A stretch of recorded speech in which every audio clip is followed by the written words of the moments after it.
Patrick Roger. Et Nicolas Caro nous rejoint pour le journal de la culture ce matin. Bonjour Nicolas. Bonjour, bonjour. On prend la direction de l'Est de la France. À Charleville-Mézières, le pays de Rimbaud, le Cabaret Vert, c'est le nom de ce festival, ouvre ses portes jeudi. Cabaret pour la musique et vert pour l'état d'esprit parce qu'il s'agit d'un festival responsable, voyez-vous.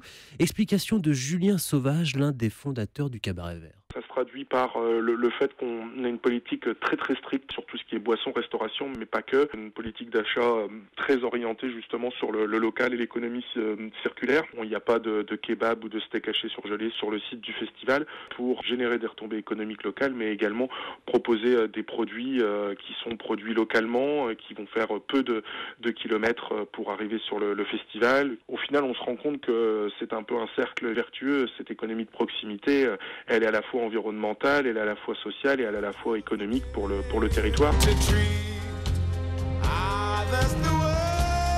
Bon, rassurez-moi, ce festival c'est avant tout quand même de la musique aussi Nicolas, non ? Mais oui, et vous avez reconnu Benjamin Clémentine, il sera jeudi à 21h15 au Cabaret Vert. Alors, il y a pas mal de grands noms, Christine and the Queens, le groupe de métal Limp Bizkit aussi, ils se font rares en France, ils joueront samedi. Et puis en plus doux, Étienne Dao jeudi soir à Charleville.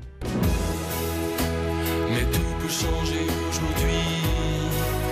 Et le premier jour. Très éclectique en tout cas. Oui, alors encore en autre style, Hubert Félix Thieffen qui a bien tourné cet été un peu partout en France.